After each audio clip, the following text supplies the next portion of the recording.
Good evening, everyone. I am Angad Pedke, a representative of the Industry Institute Interface Committee. Welcome you all to today's webinar. As a part of the Students' Development Activities and Connect, IMDR regularly organizes webinars by various renowned industry experts. Today among us, we have Mr. Supriyakumar Sakhalkar as our guest today. I feel privileged to get this opportunity to introduce today's speaker, who is also an alumnus of IMDR batch 1996 to 98. Experienced alumni like Sir are a source of inspiration for us. Their fascinating track record and rich corporate experience add a lot of value to the academic programs of our institution. He is a graduate in industrial electronics who then went on to complete his postgraduate diploma in finance from IMDR. He entered the finance industry as a trainee at Harlow Butler Mervanji in 1998 and started his first job at Global Trust Bank as a manager. He further worked as a manager at HDFC Bank before joining Emirates NDB. He started as a director in Dubai, where he played a major role in restructuring and developing the Middle East market strategy, after which he moved to Singapore to become the head of Global Markets and Treasury.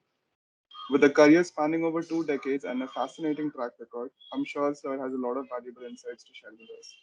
On that note, Sir, we are grateful for your presence amongst us today. Without further ado, I request you to take over and share your valuable thoughts with us. Uh, Thank you, Angad. Well, you did the introduction and caught me off guard. It's been a long time since I was there at IMDR. Just now, you mentioned 96 to 98. It's almost like 24 years since I left the institute. Doesn't seem so long, but yes, it's been a tough journey over these years. It's not easy. So when Shruti ma'am actually came to saying that, would you like to talk to the students? I was more than happy because IMTR is something which is very close to heart. I spent some good times there, having more fun than learning. I can say this now after 24 years, but it was really a pleasurable experience to be at IMTR. What I learned and the kind of times that we had there. Uh, I was thinking last week of having a presentation slides as to take you through this topic, but then I realized saying that me going through a presentation wouldn't make too much sense to the young guys. I would rather have it as an interactive session, uh, you asking questions and then me um, trying and see whether I can give you some decent answers to those questions. So I will start by just telling you about a bit about my journey. You can stop me. You can ask your questions. You can um, uh, so when I left IMDR, I basically started as a foreign exchange broker. Uh, and for the past about 24 years, I have been in the same area of banking, which is treasury. So it's been a while. The only thing that I wish to say here is you have to pick up something which you like to do. I think you will read enough of this through your books and through your inspirational quotes and etc. etc. But it is really, from a practical sense, it does really make sense uh, to actually do what you like. Now, just to give you example,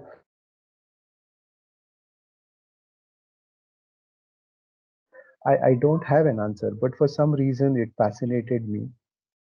The fast pace of treasury, the fast pace of foreign exchange, it fascinated me. I picked it up. I joined. I was lucky enough to get a job in the same area that I wished for, um, and been there ever since. There have been many instances in between where you tend to question if I am in the right job, if I am doing is uh, what I'm supposed to do. I'm not getting promoted. I'm not getting this. I'm not getting that. But end of the day, if you like your job, I think that says much more about how you do it and what happens to you in the long run. That is very important. So first tip, if you would call it, is basically you really have to like what you do. That's what my little experience says. If you like it, then you will stay in it for a long time. And it doesn't become a burden to go every day to office and work on something which you don't like. So on this note, I just will take a pause if anybody has anything to ask. I'll go through some of the banking careers which have been there previously, which are no longer there, and going forward, what the banking area looks like. But just a pause here too, in case somebody has any questions at this juncture.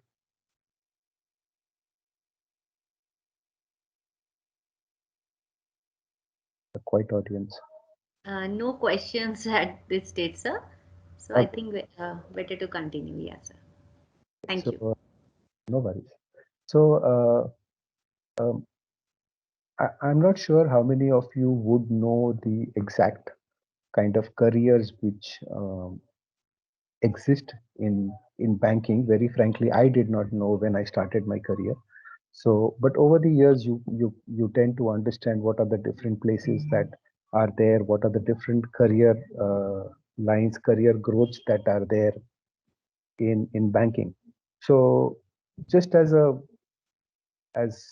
guide, the way I think I've broken it into three different eras, if I would call it. It's very traditional old banking, where it is just the traditional deposits and the lending. That is what banking was all about a couple of years back, right? In the last, and we'll not go there because those are really traditional banking products and investment. There was no investment at that point in time anyway. Last 20 years, 30 years, 40 years, banking has evolved into a lot many more products, lot many more areas. So if I could use an example here, the traditional banking products are still there. So if you are um, a traditional banker, in which they call it, you would be in a corporate banking department where is who's responsible to actually give out loans to clients, or you would be in the liabilities department, which is supposed to raise money or or get deposits for the bank. So these are the two traditional which still do exist in all forms in every bank. Other than this, there are various other departments, say like a credit department or a risk department, compliance. Yeah. So there is a risk department, there's a department, there is a operations department, which is kind of extremely essential to the bank. So now here I really want to take uh, a few moments to explain to you as to you have to understand as to what is your own strength. I give you an example. If any of you is very good at financial analysis, then you could go to a credit department or you could go to a risk department. These are avenues for you to basically use your existing skills and work in that department, because these departments typically require people with good analysis, with either financial or economic analysis or macro analysis. So you should understand what you are good at.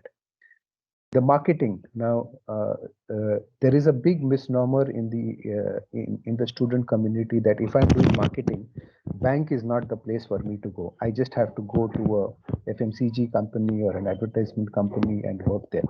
That's not the case. There are very highly skilled marketing people in banks. Now you would ask why this is required.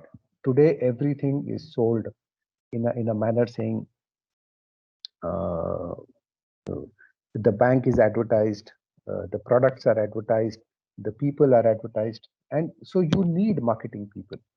So a big misnomer, especially even when I was around, I keep hearing saying marketing people, what am I going to do in a bank? But that's not the case. The bank also has HR department. So yeah, anybody pursuing an HR career, bank is an excellent option, right? To pursue. If somebody is pursuing an operations, I don't know if this series still exists in IMDR, but in our time we had an operations faculty. So operations is very, very big in banks. It's actually quite large in a bank. So if somebody wants to pursue that line of career, obviously there is huge scope in that. So what I mean to say is, and then when I say marketing, the front office roles for corporate banking and treasury, these are for marketeers, right? So people who like marketing and a bit of finance are absolutely fantastic in the front office roles. You have things called relationship managers, both on the um, wholesale banking side for corporates, and then you have wealth managers for private banking. These are absolute marketing people. If you like marketing, this is the place for you to be in a bank. What this involves is basically talking and sourcing more clients for the bank, which is actual pure marketing role. A bit of sales into it, but yeah, it's a pure marketing role. So the understanding that only finance people do banking is a complete misnomer. That's the other point that I want to make. So this is somewhere in the past 20, 30 years, there have been all these development in banking where you have a, a demat section. They are separate people there. Then there is cards, then there are retail loans, then there are car loans. So, banking has evolved into many different products. So if you be of any stream, if you happen to join a bank and go to a department and you like that department, you know, the careers could be immense there. I have seen people from absolutely varied backgrounds. Someone who has done just a BSc but extremely successful relationship managers. Someone who has done BCom or even engineering, who are very successful analysts. So they study companies and then they decide on how much money we are supposed to give to the companies. So in that manner, your existing skill set can be used across the banking industry for different areas. Now, this has all happened in the past 20 to 40 years. In the last 5 years, I would say, five or give or take maybe 5 to 7 years, the new age of banking has come, which basically are the smaller players which are also acting as banks. The biggest example here is Alipay. I don't know if I'm sure most of you would have heard Alibaba and Alipay to that.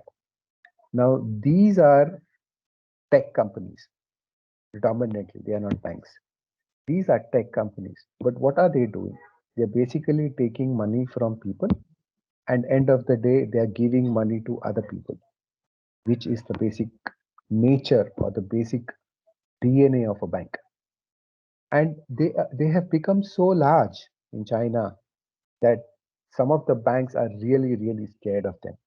You never know that they might come and overtake you tomorrow. They are so large. So this is the new age of banking where you find these disruptors which are coming. So uh, another example I will tell you. I don't know how many people are well tuned with the foreign exchange market. This is something which is very close to me, so I generally quote this example. 20 years back, when we used to do foreign exchange, the differences between what we used to get as our price and what we used to quote the customer used to be, the 50 pips or 100 pips, as they call it. Nowadays, clients tell us saying that, okay, I will not give you more than two. So that has happened because there are so many players and so many disruptors in the market that the margin has completely struck. Um, and this is what is happening to even traditional banking. Whoever is looking for a loan earlier used to take at, let's say, 4%, 5%, but now it has come down to maybe one, maybe even 50 basis point or 60 basis point. So competition A and the new age disruptors B. This has basically made the market extremely competitive. But looking at it from a student perspective, it has opened multiple avenues for you to go and explore your career, right? So you could go work in an IT company, say Google, and still be on their banking side. You could go to Infosys and still be on their banking side. Infosys supports one of the biggest banking software around in India, Finacle. So these are alternative careers for banking right now. Um, all your remittances. Now, I'm sure you would have heard of what is the remittance company in India. Anyway, so or you take Google Pay, or you take uh, Phone Pay, or whatever. These are basically remittance companies, right? You remit money from me to you. Earlier, you need to go to the bank. So, and the bank used to charge you for it. Now you are sending it without any hassle, just at the click of a button, the money goes from me to you or you to me. So these are options now for young students like yourself to go and explore as to, do you get opportunities in these areas as well, other than the traditional banking roles. So what I am driving at basically is, your opportunities right now are at least 5 times multiple than us. I'm not saying there is no competition. There is equal amount of competition, but the opportunities are almost 3 to 5 times what existed about 5 years, 10 years, even 20 years back. So I think it's a good time to be where you are right now. Um, the thing that I come back again and again is, you should understand what you are good at or what you want to do. And then, according to that, you go and explore opportunities uh, and careers in that area. It's not easy. I'm not saying life is very easy. You will need that effort to be put in to go out and seek what you really want. Sometimes you don't get. Sometimes you have to go and take uh, what you get. But what I'm saying is, you keep a lookout on what you are interested in, and that will put you in good stead, saying that this is my area which I like, this, or this is my expertise, this is where I want to be. And once you get into that, then I think your careers should be good. So, I think I've spoken for about 20-25 minutes. Any questions I can take here?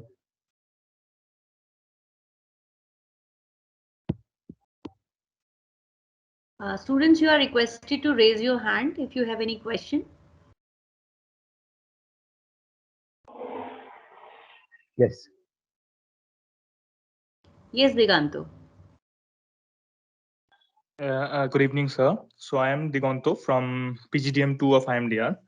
So my question is that, since you have been associated with, the Bank of Dubai, Emirates, so how has it been? How can you distinguish the management of a bigger bank or bigger international bank to a local bank? And since we are entering in the phase of, we are entering into the banking sector of India. So, how do you distinguish the operations of these two banks? Can you please elaborate on that? No, see, Diganto, the operations of every bank is more or less the same, right? whether you work here, whether you work in Dubai or Singapore. So I have had the opportunity to work in three different locations.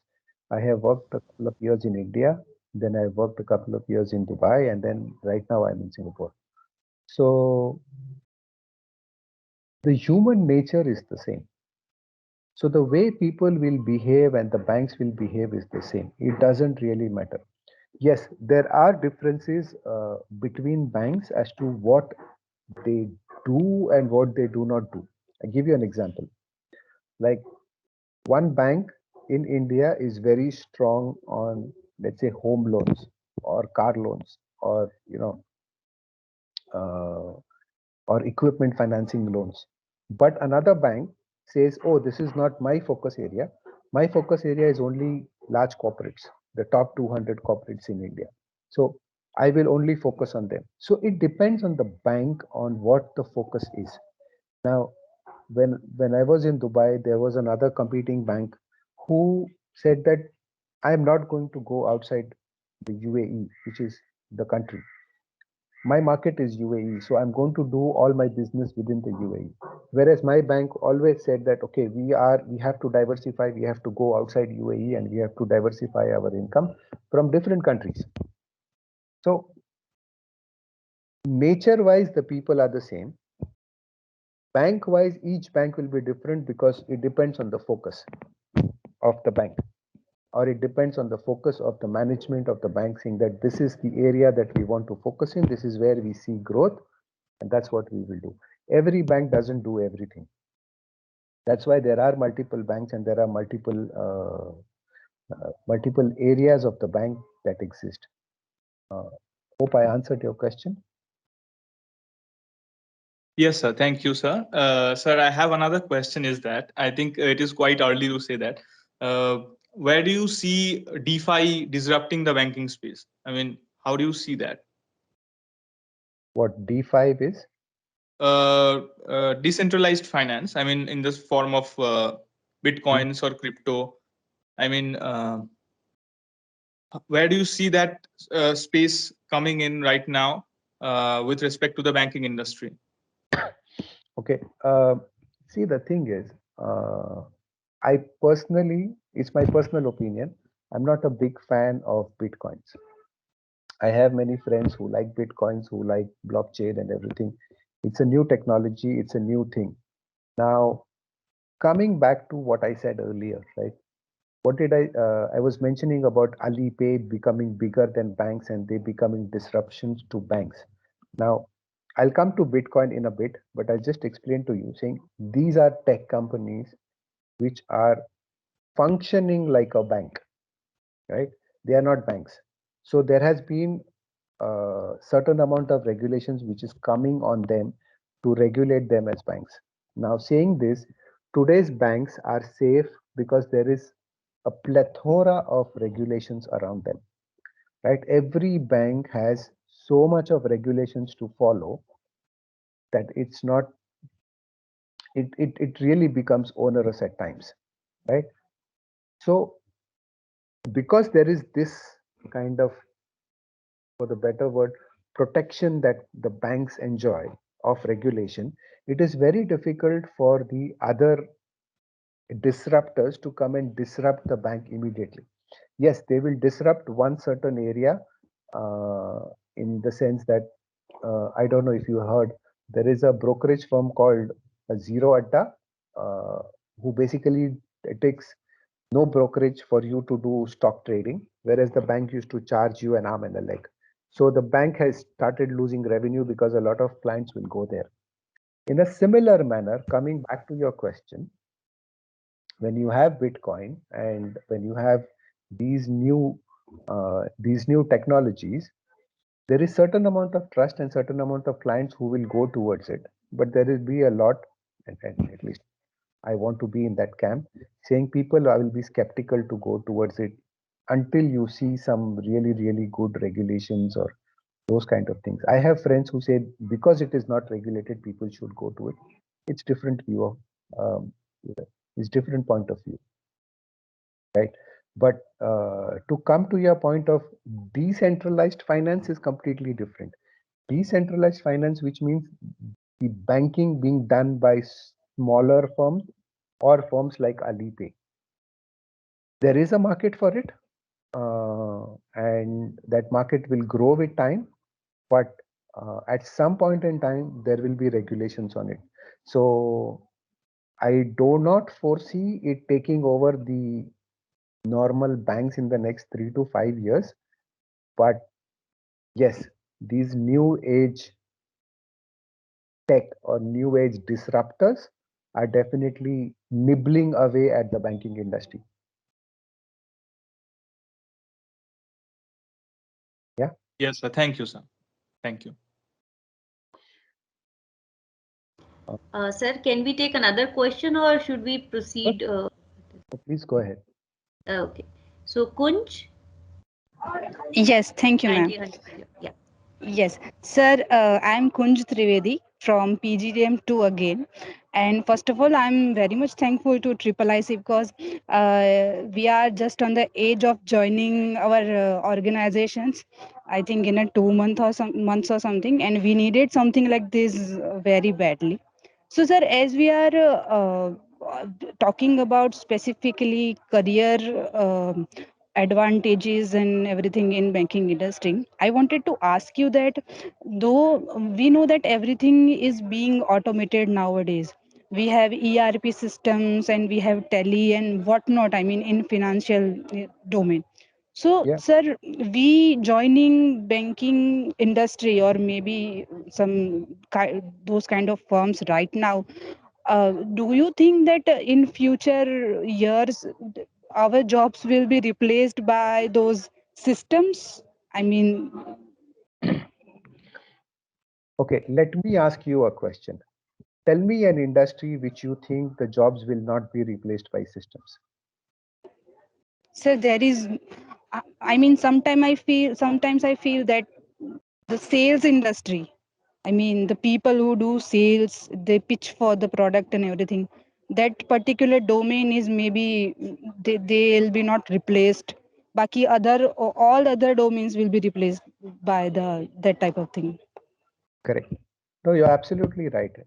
Anything that has to do with a human touch, right, uh, will take time to be replaced. I don't say that they will not be replaced, but will take time to be replaced.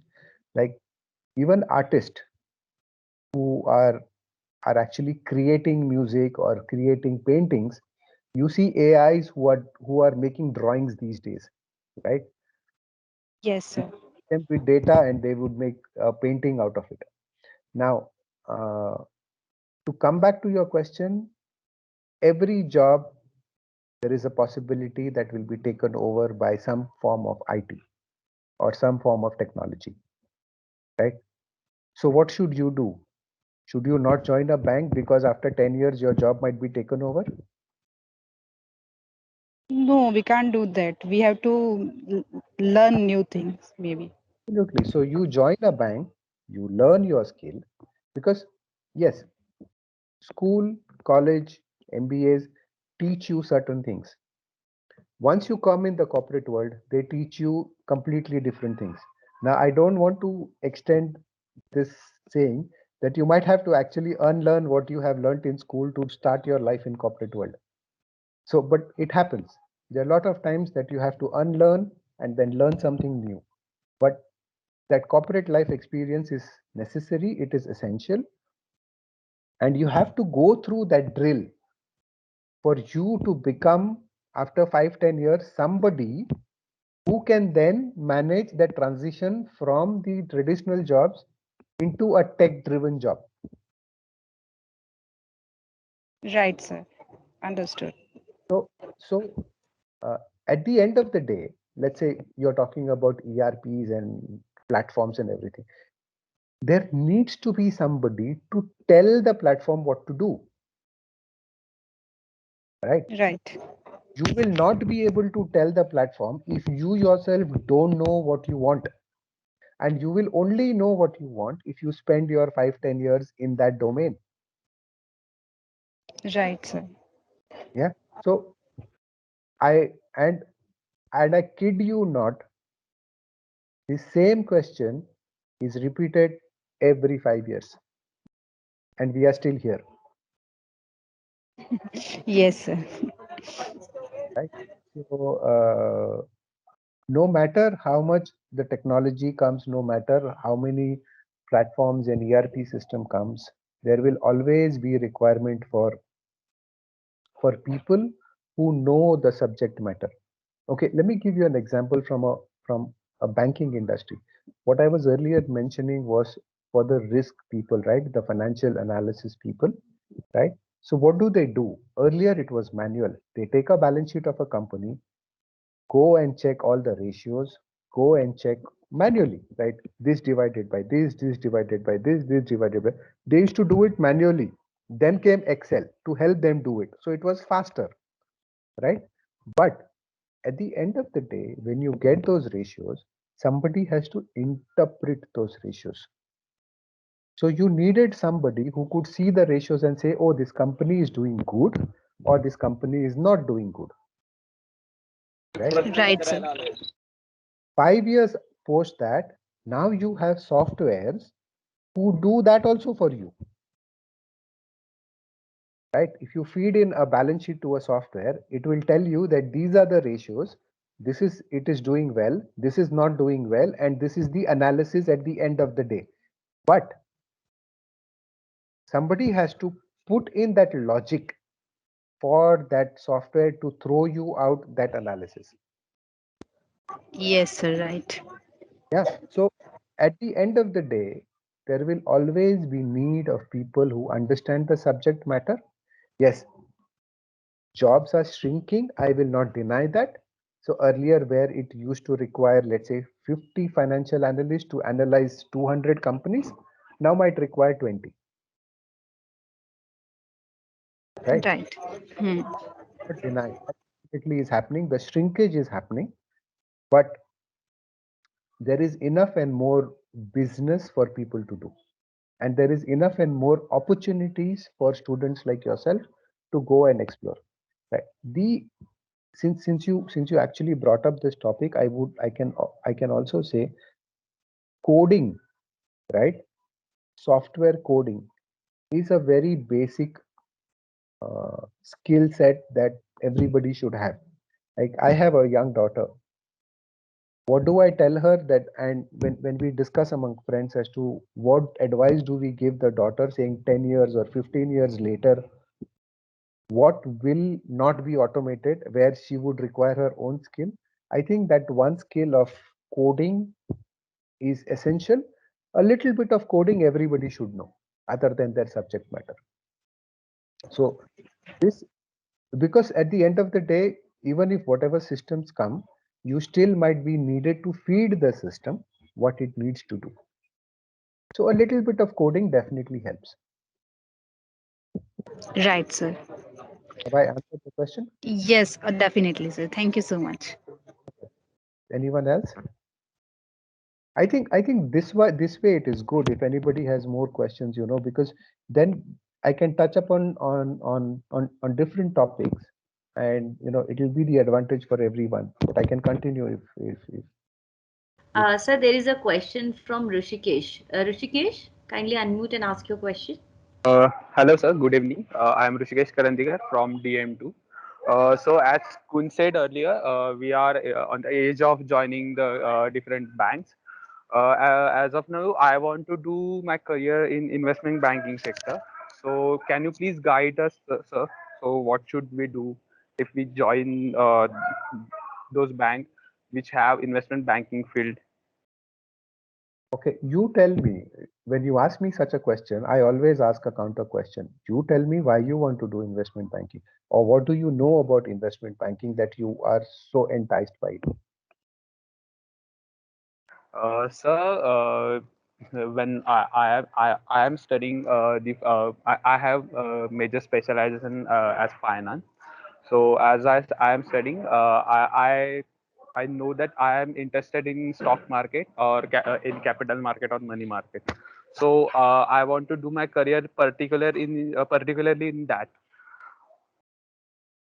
So if you're studying stock market, if you're studying capital markets, if you're studying money markets, I think treasury is a better area for you. See, investment banking, you have to understand, investment banking is that field which helps people raise money, right? Either through equities, either through bonds, either through M&A and those kind of things. So this is one part of the bank which does not use the balance sheet of the bank. Uh, uh,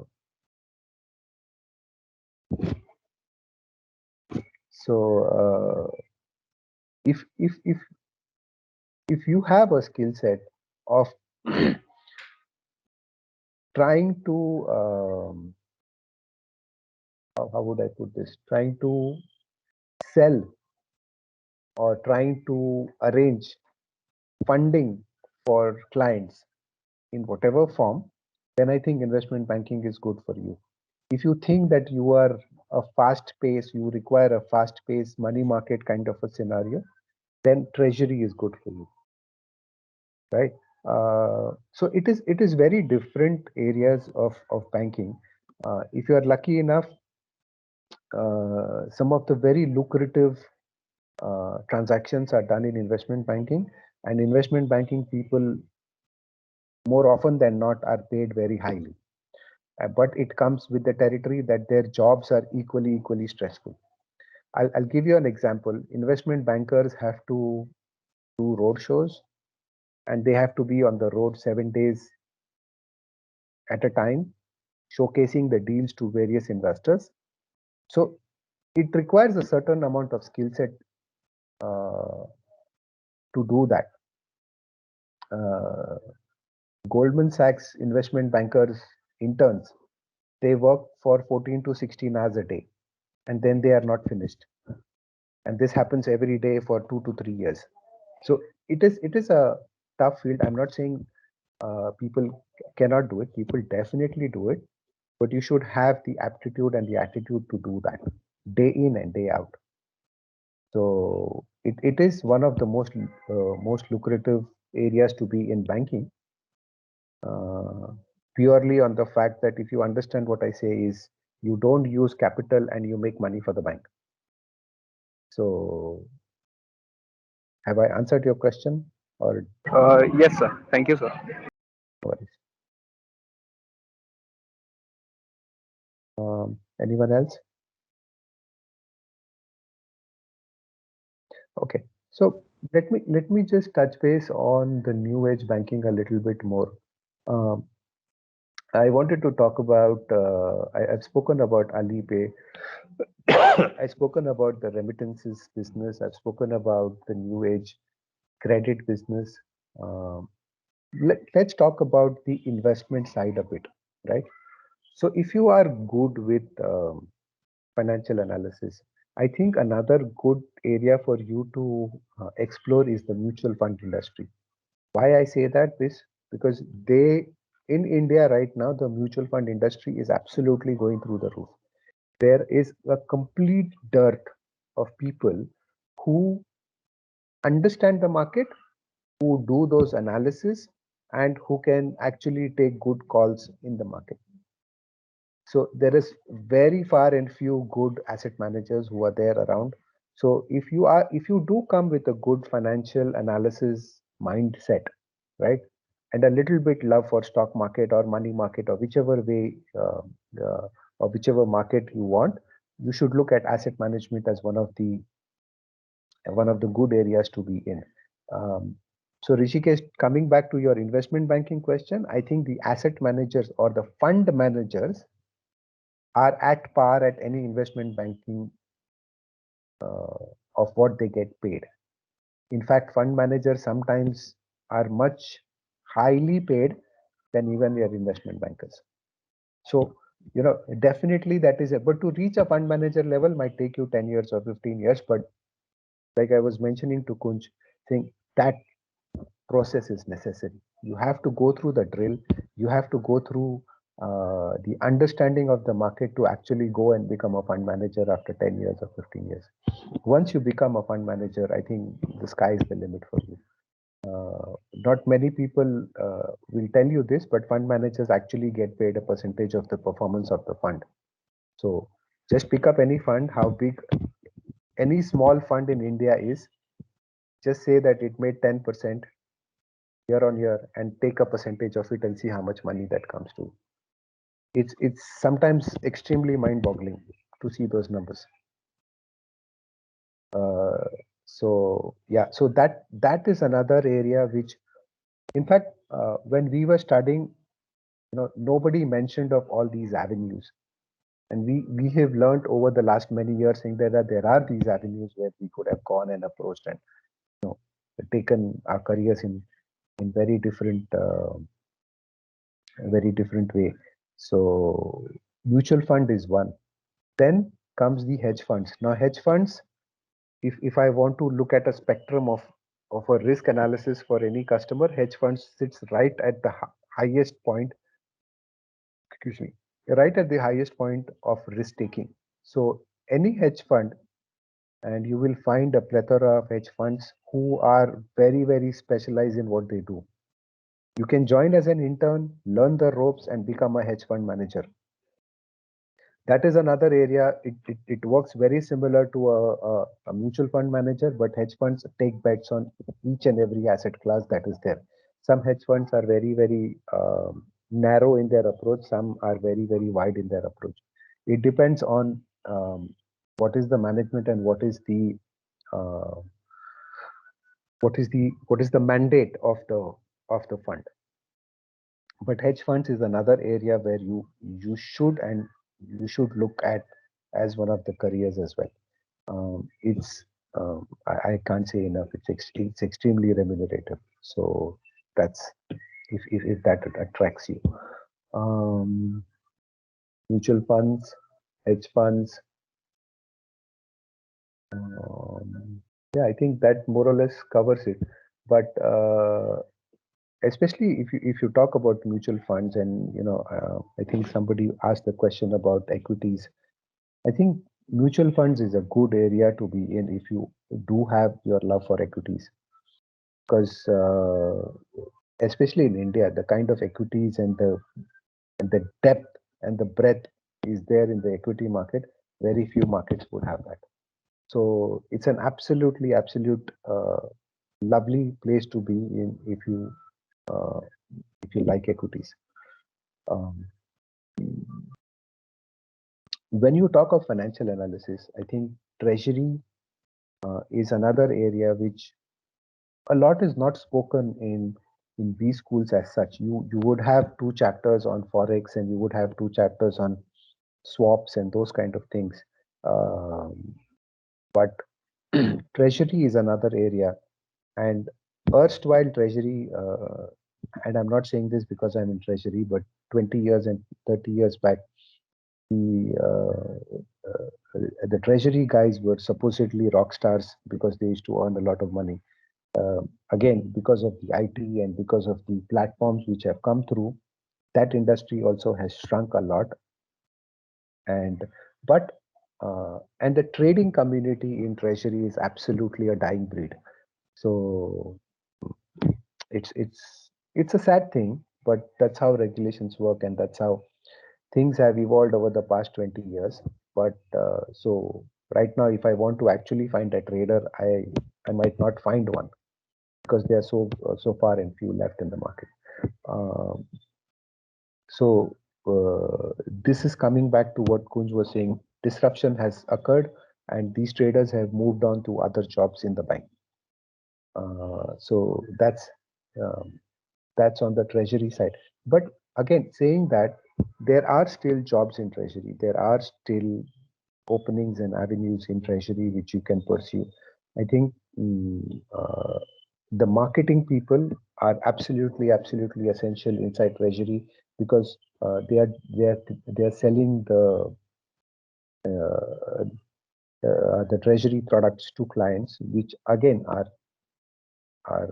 quite remunerative to the bank and don't use capital. Anything that doesn't use capital, the bank always loves to have these products on their book.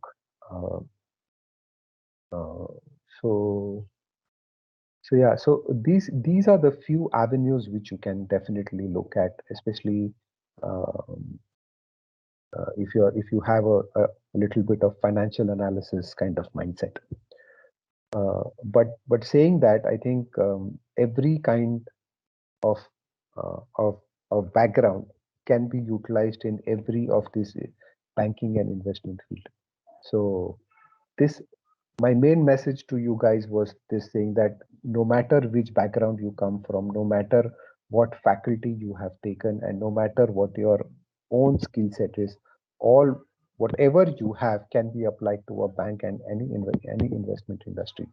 So I'll basically stop here for some time. If if you guys have anything more to ask. Hope this has been a bit more helpful to you guys. Yes, sir. There is a question from Anuja. Anuja, kindly unmute and ask your question. Hello, good evening, sir. Hello. Sir, right now you just mentioned about treasury. So, can you please give me some more information about it, or like requirements to become a treasury manager?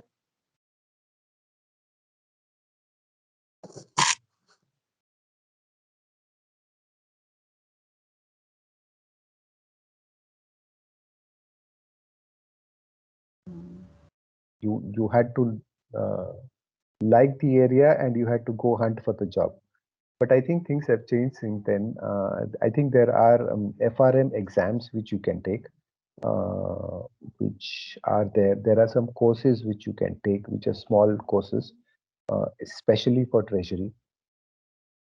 Then there, if you go to if you get selected in a bank, you can tell them that I'm keen on a treasury function. But as such, I am not aware that there is anything particular uh, way in which you can go into treasury. I have always seen people who have come via the broker route, so you can join a broker and then work your way up into a bank and becoming a bank treasury manager, or you can work your way via either the investment side of it, or so there is no written script as to how to get into treasury. But if you are focused enough, then once you join any bank, then you find your way within the bank to move into a treasury function. But also it depends on your skill set, on what do you want to do and inside treasury.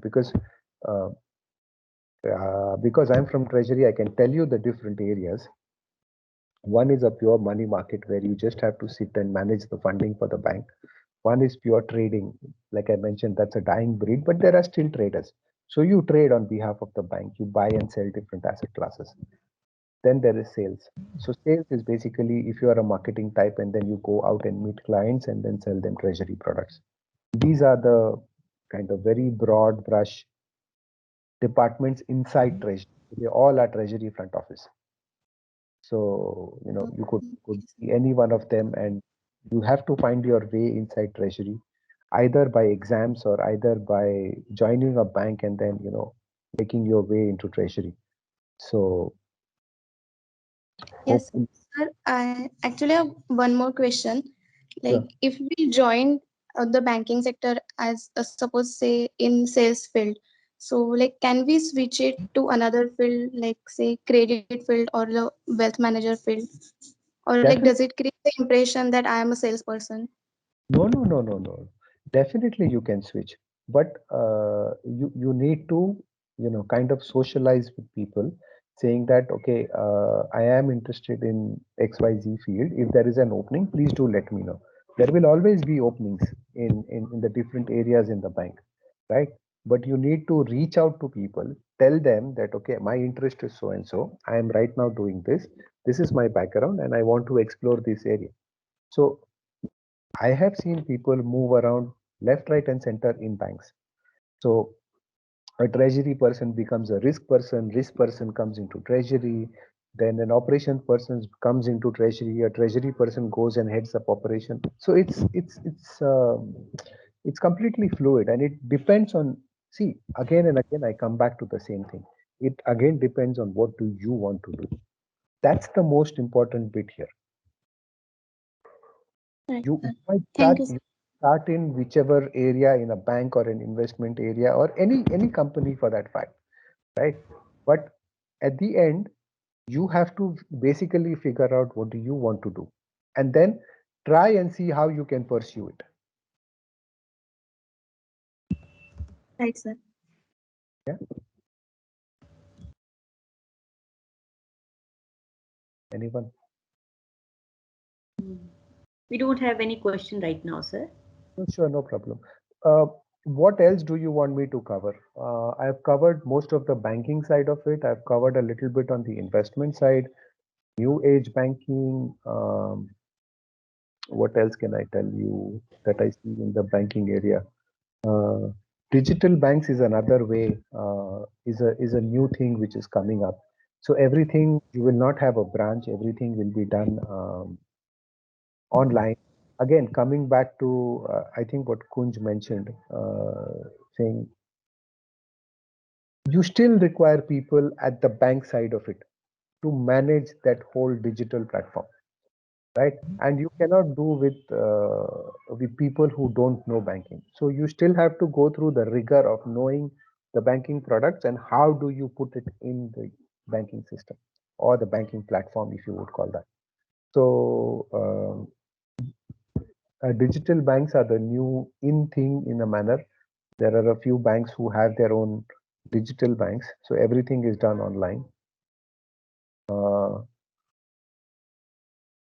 I don't know how many of you actually come with a very compliant mind, because I think, like I mentioned, there were a huge amount of regulation around banks. Compliance teams are in huge demand, right? So people who are in the compliance team, they are in really um, big demand right now across the banking sector. And because they are in demand, they get paid decently. I wouldn't say very high, but they are in demand. Their job is taxing, but right now, because of all the regulations that are there, there is a big demand for compliance people, compliance people. Legal, I wouldn't say to you guys, because I know you guys are not from the legal side of it, but definitely legal is another area in banking which is of huge demand. So, so I've covered compliance. Operations, yes, operations again is getting smaller and smaller because of the technology. A lot of the things happen straight through processing, as they call it. So you input something and all the transactions happen on their own. So you require less manual intervention in that manner. And hence the requirement of operational people have also shrunk. Where a team could be of 100, now they require maybe 30, 40 or 50 people. So that's the benefit of operations. My cost as a bank is reduced. Right. So it works Uh, both ways. yeah, sir. May I ask one question, sir, from Sure. students' behalf? Yeah. So, sir, because of this digital transformation, what we are reading everywhere now, customers are becoming so complex because they have access to technology. So whenever they are approaching a company, they have already done a lot of research about the product, about interest rate, about exchange rates. So how this banking sector, how are you prepared to handle such kind of complex customers? No, see, when a customer comes to me as such, let's say, I'll give you a treasury example, right? So when a customer comes to me and I quote him a rate of a foreign exchange rate to him, he will say that, oh, no, on the web I can see so and so rate. Now I can also see it, right? It doesn't mean I can't see it. But there will always be a markup that the bank will want to earn money. Bank is not going to do any transaction free of cost. Nowhere, no one will do it. So there is a markup on the rate that is there. Customer can tell me. It depends on me whether I want to do at that rate which he sees on the web or at my rate. If he's a very esteemed customer, I will say that, okay, maybe I won't take 10 points out of you. I'll take 5 out of you. But if he's not an esteemed customer, he's a regular customer, I said, yeah, this is my price. You want it, you take it. Then it depends on the competition. If he goes to another bank, if he gets at 5 points, so be it. So yes, your question is right. Because the customer is got uh, complex day by day, the margins of the banks have shrunk. and the competition is getting more and more fierce. That's the effect of a knowledgeable customer. If a customer was not knowledgeable, I could take 200 points out of him. He wouldn't notice. Customer is knowledgeable, I can't take 10 points out of him. So that's the reality right now, and we just have to live with it. We cannot go away from it. I have lost so many transactions on half a point or 1 point, that and then the boss will come and ask you, why did you lose it? You could have just let it go and still got the transaction. But that's the way it is. That's the way. um, it's like you buying any other product in the market. You find something better price, you will do it, right? So that's the way banking has evolved, and it will continue to evolve in that manner. There is no respite on that. If the customer is uh, he's only my customer, and I know that he's not going to go anywhere, then I can take a healthy margin out of him, but only to a certain extent. Once he knows that you are taking a healthy margin, he'll go somewhere else. So it's a balance that I have to drive, saying keep my customer but not charge him too much, keep my customer and still make money for the bank. Right. Thank you, sir. Sir, may I ask another question? Just your advice, actually. So we have students, those who are going to do specialization in finance, and then we have students DM1. They are getting prepared to select their specialization, right? They have to opt for specialization. So, sir, whatever be their specialization, so now we are focusing on finance. So they should keep themselves updated about what is happening in that particular field, in that particular industry. So we want you to advise them like what they should study, or can you share some of the link of the websites or some of the reports which they refer, so that they should be updated in knowledge that what is going on in the industry. So as far as India is concerned, as well as at global context. So can you recommend some of the links, some of the things which they should study, so that they should be aware of what is going on? I'm a very old school person, right? uh, I till date I read my newspaper completely. I guess Yes. it's a good start. uh, Rather than going, see, you go to Google, put business news, you will get umpteen amount of news. I don't have to tell the young guys how to search for news or to search for Right. links or whatever. What you can do, and I think for the newer guys, maybe what I can say is follow these central banks on Twitter. Hmm. Right. Right? Twitter is quite good in that manner. You can follow. Just type RBI. RBI is there on Twitter. Many of the central banks are there on Twitter. Or you select one or two of your finance personalities, any personality, uh, and then follow them on Twitter, because they keep coming up with all these tidbits which keeps you abreast of the market. So even I do it. So or even Economic Times on Twitter. So even Economic Times is there on Twitter. So you will get these flashes and you can keep scrolling and reading about it. So I think that's a good way of at least keeping abreast about the market. And then there is the nice old newspaper as well. You can keep a digital form if you want, but just reading the newspaper every day, the section which is the finance section, it is extremely, extremely helpful. Yes. Thank you. Thank you so much, sir. Is there any question?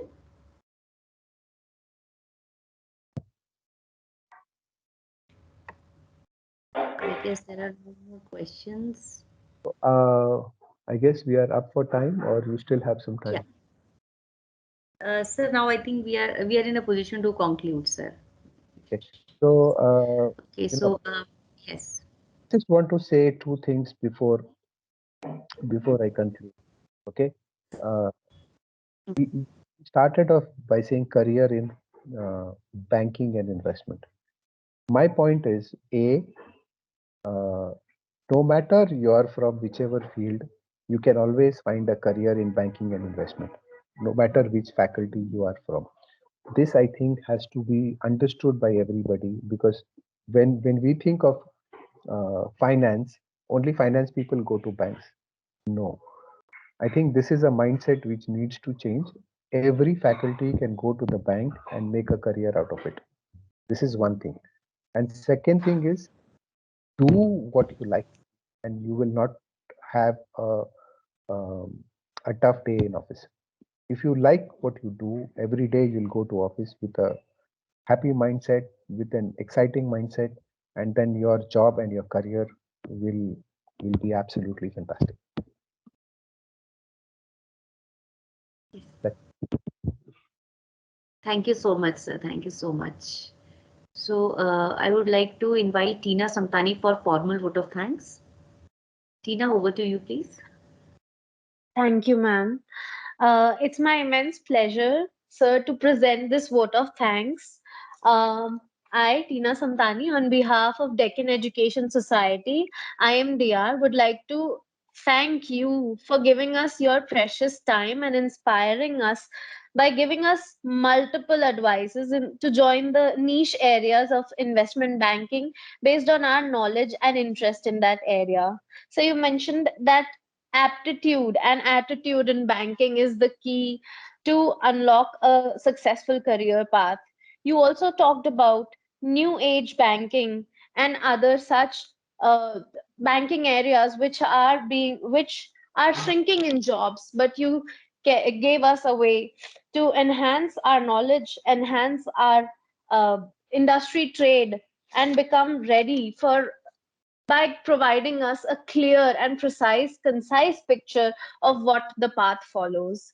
So, this piece of information has been really helpful, especially your concise way of putting it in such beautiful answers. I hope this is really going to help us all in our future endeavors. Thank you so much, sir. I'd also like to thank our director, faculty, non teaching staff for their continuous encouragement and for supporting us with such corporate connect. I thank the entire student organizing team, the technical support, and last but not the least, I thank all the student colleagues without whom this session wouldn't have been such a success. Thank you so much, sir. thank you. Over to you, ma'am. Yeah. So, sir, thank you so much for this insightful and enriching session. We are really grateful to you, sir. The way how you have explained that whatever be your area of specialization, but yes, there is a wide scope in banking sector. So yes, you have answered many questions, though they haven't asked. But yes, many of the students they have this apprehension that only finance students are required in banks. So you have shown them right way, sir. Thank you so much for discussing various job profiles, various areas where these students can make their career. Thanks for your guidance, sir. It was undoubtedly enriching session. No, it's Thank been you my. so much. It's always nice to connect with younger guys and relive my memories of being there, where you guys are there. So it's always a pleasure to come back to IMDR. Thank you.